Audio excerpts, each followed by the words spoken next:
Israel একটি অশুভ শক্তি এবং মানবতার অভিশাপ। এই কথা পদাতিক চ্যানেল বলছে না, এই কথা বলেছে খোদ পাকিস্তানের প্রতিরক্ষা মন্ত্রী খাজা মোহাম্মদ আসিফ। আর তার এই টুইটকে ঘিরেই এই মুহূর্তে আন্তর্জাতিক রাজনীতির সরগরম, যখন পাকিস্তানের ইসলামাবাদে পৃথিবীর অত্যন্ত গুরুত্বপূর্ণ একটি সভা হতে যাচ্ছে। আমেরিকা যুক্তরাষ্ট্র এবং ইরানের যুদ্ধবিরতির পর একটি স্থায়ী শান্তি চুক্তি সম্পাদনের লক্ষ্য নিয়েই ইসলামাবাদে যখন সাজো সাজো রব, যখন দুই দেশের প্রতিনিধি এসে পাকিস্তানে পৌঁছে গেছে, আমেরিকার নেক রাষ্ট্র, আমেরিকার প্রিয় সামরিক ঘাঁটি ইসরায়েল, যে ইসরায়েল মধ্যপ্রাচ্যকে এতদিন ধরে উৎপীড়ন করে আসছে, সেই ইসরায়েল রাষ্ট্র যার মাধ্যমে ইরানে যুদ্ধ চালাচ্ছে আমেরিকা, সেই ইসরায়েল রাষ্ট্রকে খোদ পাকিস্তানের প্রতিরক্ষা মন্ত্রী তিনি বললেন ইসরায়েল ইজ ক্যান্সার, মানব জাতির জন্য একটা কর্কট অসুখ, গোটা পৃথিবীর যেখানে অশান্তি, এই অশান্তির পশ্চাতে এই ইসরায়েল। আর স্বাভাবিকভাবেই পাকিস্তানের উপরে, শেহবাজ শরীফের উপরে ডোনাল্ড ট্রাম্প ভয়াবহ ক্রুদ্ধ এবং তাকে মারাত্মকভাবে কূটনৈতিক চাপ প্রয়োগ করেছে যাতে এই খাজা মোহাম্মদ আসিফ তিনি তার টুইটকে মুছে নেন। তবে আমাদের সৌভাগ্য হয়েছে সেই টুইট আমরা রাখতে পেরেছিলাম আমাদের কাছে। আমাদের স্ক্রিনে দেখুন, খাজা মোহাম্মদ আসিফ তিনি ইসরায়েল সম্পর্কে যে টুইট করেছিলেন সেই টুইট আপনাদের জন্য থাকলো আমাদের স্ক্রিনে। কাল ভারতীয় সময় রাত 10:32-এ পাকিস্তানের প্রতিরক্ষা মন্ত্রী এই টুইট করেন, আর সেখানে তিনি লিখেছিলেন ইসরায়েল ইজ ইভিল, ইসরায়েল একটি অশুভ শক্তি and a curse for humanity, গোটা বিশ্ব মানবতার জন্য এই রাষ্ট্র একটা অভিশাপ। While peace talks are underway in Islamabad, পাকিস্তানের রাজধানী ইসলামাবাদে যখন ইরান এবং আমেরিকার দুই পক্ষের মধ্যে শান্তি প্রতিষ্ঠার লক্ষ্যে আলোচনা চলছে, সেই সময় genocide is being committed in Lebanon, তখন লেবাননে এই অশুভ রাষ্ট্র ইসরায়েল গণহত্যা চালিয়ে যাচ্ছে। Innocent citizens are being killed by Israel, first Gaza, then Iran and now in Lebanon. প্রথমে এই ইসরায়েল রাষ্ট্র গণহত্যা শুরু করেছিল গাজা ভূমিতে, তারপর ইরানের নিরীহ মানুষকে খুন করেছে, এখন বর্তমানে লেবাননে পাশবিকভাবে গণহত্যা চালাচ্ছে পৃথিবীর এই সন্ত্রাস Israel. Bloodletting continues unabated, সীমাহীনভাবে রক্ত ঝরিয়ে যাচ্ছে এই একটি রাষ্ট্র। I hope and pray people who created this cancerous state on Palestinian land to get rid of European Jews. তিনি প্রার্থনা করলেন পরম শক্তিশালী ঈশ্বরের কাছে প্যালেস্টাইনের পবিত্র মাটিতে ইউরোপীয় ইহুদিদের হাত থেকে বাঁচার জন্য, যারা এই ইসরায়েল রাষ্ট্র তৈরি করেছিল তারা বার্ন ইন হেল, তারা যেন নরকের আগুনে গিয়ে পড়ে। খাজা মোহাম্মদ আসিফ স্পষ্ট তিনি 1917 সালে ইংল্যান্ডের বেলফোর্ড ঘোষণাকে ইঙ্গিত করেছেন এবং পরবর্তীকালে 1948 সালে রাষ্ট্রসংঘের মাধ্যমে ইসরায়েল রাষ্ট্রের জন্মের ঘোষণা করার মধ্য দিয়েই সমগ্র পৃথিবীতে অশান্তির সূচনা করেছিল এই আমেরিকা এবং ইংল্যান্ড।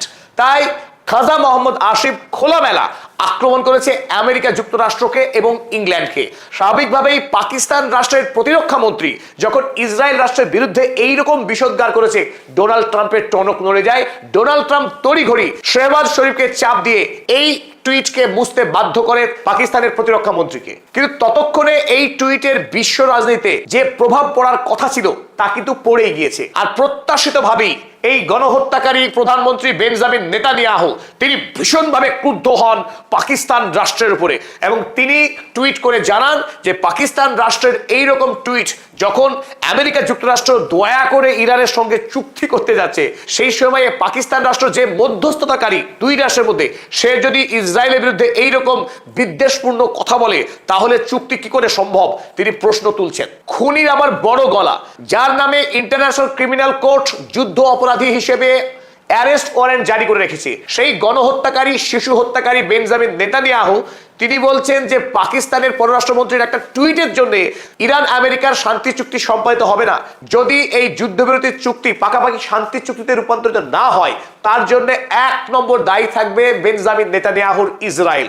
কারণ যখন দুই রাষ্ট্র যুদ্ধবিরতির সিদ্ধান্তে উপনীত হয়েছে 2 সপ্তাহের জন্য, সেই সময় লেবাননের উপরে যে পাশবিক কায়দায় গণহত্যা শুরু করেছে এই ইসরায়েল রাষ্ট্র এবং একদিনের হামলাতে 300-রও অধিক নিরীহ মানুষকে খুন করে যে দানব রেকর্ড স্থাপন করেছে ইসরায়েল, তারপরে আমেরিকার সঙ্গে ইরানের পক্ষে যুদ্ধবিরতি চালিয়ে যাওয়া এবং ওই রাষ্ট্রের সঙ্গে শান্তি চুক্তি স্থাপন করা অসম্ভব। কারণ ইরান খুব দৃঢ়তার সঙ্গে জানিয়েছে লেবানিজ ভাই বোনরা যখন ইসরায়েলের হাতে মার খাবে তখন ইরান কোনোভাবেই আমেরিকার সঙ্গে শান্তি চুক্তি স্থাপন করবে না। আর এই গণহত্যাকারী, শিশু হত্যাকারী ইসরায়েল রাষ্ট্রের বিরুদ্ধে স্পেনের প্রধানমন্ত্রী পেড্রো সানচেজ তীব্র আক্রমণ করেছেন। তার এই আক্রমণ ইউরোপের প্রেক্ষিতে নজিরবিহীন। তিনি সরাসরি এই বেঞ্জামিন নেতানিয়াহুকে ক্রিমিনাল বলেছেন এবং তাকে অবিলম্বে অ্যারেস্ট করা উচিত, নতুন করে লেবাননে যে গণহত্যা করেছেন তার অপরাধে। চলুন আমরা দেখে নিই পেড্রো সানচেজ তিনি কি বলেছেন এই গণহত্যাকারীকে। Netanyahu launched the worst possible unjustified attack against Lebanon. লেবাননের বিরুদ্ধে বেঞ্জামিন নেতানিয়াহু একটি জঘন্য অন্যায় করেছে এই আক্রমণ করার মধ্য দিয়ে। His contempt for life and international law is intolerable. জীবন এবং আন্তর্জাতিক আইনকে লঙ্ঘন করা তার যে অপরাধ, এই অপরাধ কোনোভাবেই সহনীয় নয়। He is a criminal that must be arrested immediately. তিনি এত বড় একজন ক্রিমিনাল, তাকে এখনই অ্যারেস্ট করা প্রয়োজন, তাকে জেলের বাইরে রাখা অন্যায়। পেড্রো সানচেজের বেঞ্জামিন নেতানিয়াহুর বিরুদ্ধে তীব্র প্রতিক্রিয়া শুধু কথাই সীমাবদ্ধ নেই। ইতিপূর্বে স্পেন ইসরায়েলি দূতকে স্পেন থেকে বিতাড়িত করেছে এবং ইরানের বিরুদ্ধে আমেরিকার এই যে অন্যায় যুদ্ধ, এই যুদ্ধে আমেরিকাকে কোনোভাবেই স্পেনের আকাশপথ ব্যবহার করতে দেয়নি। আর ধীরে ধীরে সমগ্র ইউরোপে ইসরায়েল রাষ্ট্রের এই গণহত্যার বিরুদ্ধে, ইসরায়েল রাষ্ট্রের আন্তর্জাতিক আইন লঙ্ঘন করা, নির্বিচারে নিরীহ মানুষকে খুন করা, এই জঘন্য অপরাধের বিরুদ্ধে ইউরোপের সাধারণ মানুষ থেকে শুরু করে ইউরোপের রাষ্ট্রপ্রধানরা এই মুহূর্তে খড়গহস্ত হচ্ছে। গোটা পৃথিবীতে ধীরে ধীরে ইসরায়েল রাষ্ট্রের বিরুদ্ধে মানুষের জনমত শক্তিশালী হচ্ছে। খোদ আমেরিকার যুব সম্প্রদায় থেকে শুরু করে 60 বছর বয়সী মানুষ পর্যন্ত এই মুহূর্তে ইসরায়েলের বিরুদ্ধে আন্দোলনে পথে নামতে শুরু করেছে এবং সামাজিক সার্ভেতে ইসরায়েলের বিরুদ্ধে আমেরিকার মানুষের জনমতের প্রতিফলন ঘটছে। পিউ রিসার্চ সেন্টারের করা একাধিক সমীক্ষায় উঠে এসেছে সেই ভয়াবহ তথ্য। চলুন আমরা দেখে নিই ইউরোপের অবস্থা, এই মুহূর্তে ইসরায়েলের বিরুদ্ধে কিভাবে ইউরোপ সংগঠিত হচ্ছে। তবে স্পেন আরো এক ধাপ এগিয়ে এই মুহূর্তে ইসরায়েলের বিরুদ্ধে কার্যকরী ব্যবস্থা গ্রহণের ডাক দিয়েছেন। ইউরোপীয় ইউনিয়ন আর হাত গুটিয়ে বসে থাকতে পারে না। যতক্ষণ না পর্যন্ত ইসরায়েল রাষ্ট্রের বিরুদ্ধে আইনানুগ ব্যবস্থা গ্রহণ করা হচ্ছে, ততক্ষণ কিছুতেই তার গণহত্যাকে বন্ধ করা যাবে না। তাই সানচেজ তিনি দাবি করেছেন EU to suspend 1995 cooperation treaty with Israel after Lebanon strikes. ইউরোপীয় ইউনিয়ন 1995 সালে ইসরায়েলের সাথে যে বাণিজ্য এবং রাজনৈতিক সহযোগিতা চুক্তি সম্পাদন করেছিল, সেই চুক্তিকে ছিন্ন করার সময় এসেছে বলে দাবি করেছেন সানচেজ। কোনো অবস্থাতে ইউরোপীয় ইউনিয়ন ইসরায়েলের সঙ্গে সেই চুক্তি বহাল রাখতে পারে না, কারণ ইউরোপ যদি ইসরায়েলের বিরুদ্ধে আইনানুগ ব্যবস্থা না গ্রহণ করে তাহলে খোদ ইইউ ওয়ার কমপ্লিসিটির দায়ে অভিযুক্ত হবে বলে মনে করছেন Sanchez.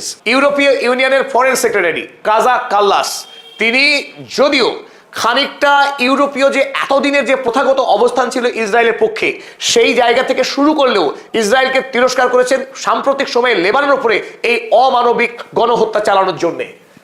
Hezbollah dragged Lebanon into the war, but Israel's right to defend itself does not justify inflicting such a massive destruction. Israeli strikes killed 100 last night, making it hard to argue that such heavy-handed actions fall within self-defense. তিনি বলেন, গত রাতে Israel যেভাবে লেবাননের সাধারণ নিরীহ মানুষকে খুন করেছে তাতে কোনোভাবেই যুক্তি স্থাপন করা যায় না এই বলে যে ইসরায়েলের আত্মরক্ষার অধিকার আছে। ইসরায়েলের আত্মরক্ষার অধিকার আছে তার মানে এই নয় যে প্রতিবেশী রাষ্ট্র সে গণহত্যা চালাবে। খোদ কাজা কাল্লাস এই কথা বলেছেন। স্বাভাবিকভাবে ইউরোপীয় ইউনিয়নের অবস্থাও যে একটু একটু করে বদল হতে শুরু করেছে তার স্পষ্ট ইঙ্গিত মিলছে। ম্যাক্রনের ফ্রান্স ইসরায়েলি এই বর্বরতার বিরুদ্ধে তীব্র প্রতিবাদ জানিয়েছে। ফ্রান্সের বিদেশমন্ত্রী লিখেছেন, We condemn these strikes in the strongest possible terms. Israeli এই বর্বরতাকে আমরা তীব্র নিন্দা জানাচ্ছি। Lebanon must not be the scapegoat for a government upset because a ceasefire has been reached. তিনি মূল কথা বলেছেন যে ইরান আর আমেরিকা যদি চুক্তি করে নিজেদের মধ্যে, ইসরায়েলের সরকার বিপদে পড়ে যাবে। এমনকি বেঞ্জামিন নেতানিয়াহু যাবেন জেলে, কারণ তার বিরুদ্ধে এতদিন ধরে যে সুপ্রিম কোর্টে মামলা চলছিল সেই মামলার নিষ্পত্তি হবে যদি আমেরিকা আর ইরানের মধ্যে চুক্তি হয়।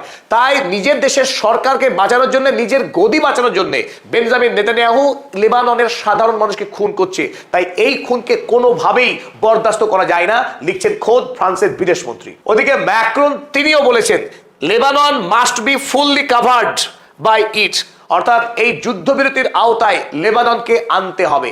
লেবাননে কোনোভাবেই অ্যাগ্রেশন চালানো যাবে না, তাতে ফ্রান্স কোনোভাবেই সমর্থন করে না। ম্যাক্রন নিজেই লেবাননের প্রাইম মিনিস্টার এবং রাষ্ট্রপতিকে ফোন করে তাদের যে সমর্থন রয়েছে লেবানিজ মানুষের সঙ্গে সে কথা জানিয়েছেন। লেবাননের পাশে আছে ফ্রান্স, সে কথা খুব দৃঢ়তার সঙ্গে জানিয়েছেন ম্যাক্রন। ওদিকে ইসরায়েল রাষ্ট্রের জন্মের জন্য সবচাইতে যারা অভিযুক্ত ইংল্যান্ড, সেই ইংল্যান্ডও কিন্তু একটু একটু করে হলেও ইরানের চাপেই হোক, বর্তমান মধ্যপ্রাচ্যের শক্তির কারণে হোক, তারাও তাদের অবস্থান থেকে একটু করে সরতে বাধ্য হচ্ছে। ইসরায়েলের গণহত্যাকে তারা আর সমর্থন করতে পারছেন না। ইংল্যান্ড বলেছে ইসরায়েলের আক্রমণ অত্যন্ত জঘন্য এবং তাকে কোনোভাবেই স্বীকার করছে না ইংল্যান্ড। এবং আরো আশ্চর্যের বিষয়, ইউরোপের যে রাষ্ট্রটি ইসরায়েলের সঙ্গে একেবারে অঙ্গাঅঙ্গিভাবে থেকেছে এতদিন ধরে, সেই ইতালি এই মুহূর্তে ইসরায়েলের বিপক্ষে যাচ্ছে এবং তারাও অত্যন্ত কড়া প্রতিক্রিয়া জানিয়েছে ইসরায়েলের বিরুদ্ধে লেবাননের উপরে তাদের হামলার প্রতিক্রিয়া হিসেবে। ইতালির পক্ষে লেখা হয়েছে, we condemn the bombings of the Lebanese civilian population. লেবানি সাধারণ মানুষের উপরে এই বোমা বর্ষণকে ইতালি তীব্র ভাষায় প্রতিবাদ জানাচ্ছে। Israel attacks on Lebanon unjustified and unacceptable. লেবাননের উপরে ইসরায়েল এই হামলা অন্যায় এবং তা কোনোভাবেই মেনে নেওয়া যায় না। We must absolutely avoid any further expansion of the conflict that would jeopardize the ceasefire in Iran and the reopening of the Strait of Hormuz. খুব স্পষ্টভাবে পরিষ্কার বিষয়টি কিন্তু তিনি তুলে ধরেছেন। বলেছেন যে লেবাননে হামলার কারণে ইরানের সঙ্গে আমেরিকার যে যুদ্ধবিরতি তা যেন বিগড়ে না যায় এবং হরমুজ প্রণালী খোলার যে নতুন করে আশা তৈরি হয়েছিল তাতে যেন আর আঘাত না আসে, হরমুজ প্রণালী যেন আবারও বন্ধ না হয়ে যায়। কারণ একটাই, আমেরিকা এবং ইরান যখন যুদ্ধবিরতির ঘোষণা করলো, তেলের দাম আন্তর্জাতিক বাজারে যেখানে $119 প্রতি ব্যারেলে স্পর্শ করেছিল, সেই দাম এক ধাক্কায় নেমে এসেছিল $90 প্রতি ব্যারেলে। আর ইসরায়েল যখন লেবাননে হামলা চালাতে লাগলো, যুদ্ধবিরতি যখন ভাঙতে বসলো, সেই তেলের দাম কিন্তু বেড়ে আবারও $100 প্রতি ব্যারেল ছুঁই হয়ে গেল।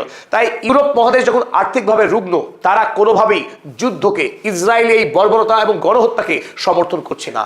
ইতালিতে থাকা ইসরায়েলি রাষ্ট্রদূতকে ডেকে এনে তাকে অপমান করে এই তীব্র প্রতিক্রিয়া জানিয়েছে যে ইসরায়েল যেন সাবধান হয়, আগামী দিনে তারা নতুন করে যেন অ্যাগ্রেশনে না যায়। এমনকি অস্ট্রেলিয়ার প্রধানমন্ত্রী অ্যান্টনি অ্যালবানিজ তিনিও দাবি করেছেন যে লেবাননকে অবশ্যই এই যুদ্ধবিরতির আওতাভুক্ত করতে হবে, লেবাননকে বাইরে রেখে যুদ্ধবিরতি হতে পারে না। আর মারের নাম বাবাজি সবাই জানে, যখন গোটা বিশ্বব্যাপী ইসরায়েলের বিরুদ্ধে ব্যাকলাশ হতে শুরু করলো, তখন বাবাজি ডোনাল্ড ট্রাম্পও ইসরায়েলকে বাঁচাতে পারলেন না। সুতরাং ইসরায়েলের উপর যখন এই পাহাড় প্রমাণ চাপ আসতে শুরু করলো ইউরোপ থেকে আমেরিকা, এশিয়া মহাদেশ হয়ে, স্বাভাবিকভাবে এই দানব, এই মানবতার শত্রু বেঞ্জামিন নেতানিয়াহু তিনি তখন দাবি করলেন যে তিনি কথা বলবেন লেবাননের সঙ্গে এবং যুদ্ধবিরতি করবেন যত তাড়াতাড়ি সম্ভব। যদিও তিনি আরো একবার ষড়যন্ত্র করেছেন যে লেবাননকে ইরান আমেরিকার শান্তি চুক্তির মধ্যে তিনি দেখতে চাইছেন না, লেবাননের সঙ্গে ইসরায়েল স্বতন্ত্র যুদ্ধবিরতি করবে, অর্থাৎ ইচ্ছামতো বিড়াল ইঁদুরের খেলা করবেন, যখন ইচ্ছা হবে আক্রমণ করবেন, যখন ইচ্ছা হবে চুক্তি করবেন।